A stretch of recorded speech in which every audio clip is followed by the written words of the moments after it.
కాకుండా మనం పిచ్చి మొక్కలు తొలగించడం కానీ, మురి కాలువలు ఎప్పటికప్పుడు నీళ్లు పారే విధంగా చూసుకోవడం కానీ, ఆ మురి కాలువలు తీసిన చెత్త అంతా డంప్ అయ్యేటట్టు కానీ, ఎక్కడైనా వాటర్ స్టాక్ వర్షం పడగానే మనకు ఆ వాటర్ ఉంటాయి కదా, మనకు బోర్లు ఉంటాయి కదా, ఆ బోర్లలో ఎక్కడో కాడ మొత్తం చెత్త అంతా వచ్చి అక్కడ ఆగిపోతుంది.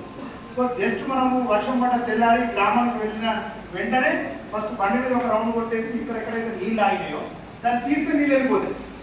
సో అటువంటి విషయాలన్నీ పంచాయతీ సెక్రటరీతో చెప్పినట్టు స్టాక్ మెయింటైన్ చేయడం, మన ప్రజలందరూ బాగుండాలని కోరుకోవాలి.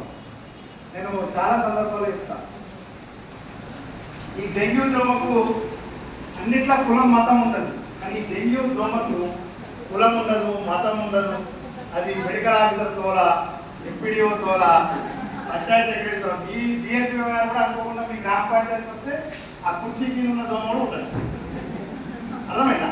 నేను లాస్ట్ 2 years బ్యాక్ మా కొడుకే ఏది రోజు జ్వరం చేస్తే వారికి ఉపయోగపడుతుంది. అల్టిమేట్గా నిజామాబాద్ తీసుకుపోయి 1 or 2 days ఉంటే ఫ్లూయిడ్స్ అని ఎక్కిస్తే రావడం జరిగింది. మరి మా ఇంట్లో ఎలాంటి నీళ్ళు నిల్వచ్చా? మరి మీరు చెప్పినట్టు ఆ కుండీలలో కూడా నీళ్ళు ఉన్నాయి, ఫ్రెష్ వాటర్ వాడుతుంది. కానీ ఎక్కడి నుంచి మనకు వస్తువులు మనకు తెలియదు. మన పిల్లలు మనం మూవింగ్ అవుతుంటాం కదా, ఈ బిఎస్సి పోతుంటారు, సెక్రటరీ మండల ఆఫీస్కి వస్తుంటారు, ఈ చుట్టాలింట్లో పోతుంటారు, ఎక్కడ నుంచి జరగడానికి అవకాశం. సో ప్రధానంగా మనం గుర్తుపెట్టుకోవాల్సిన 2 అంశాలు. ఒకటి, గ్రామ పంచాయతీ చేయాల్సిన పనులు, టుగెదర్గా చేయాల్సిన పనులు.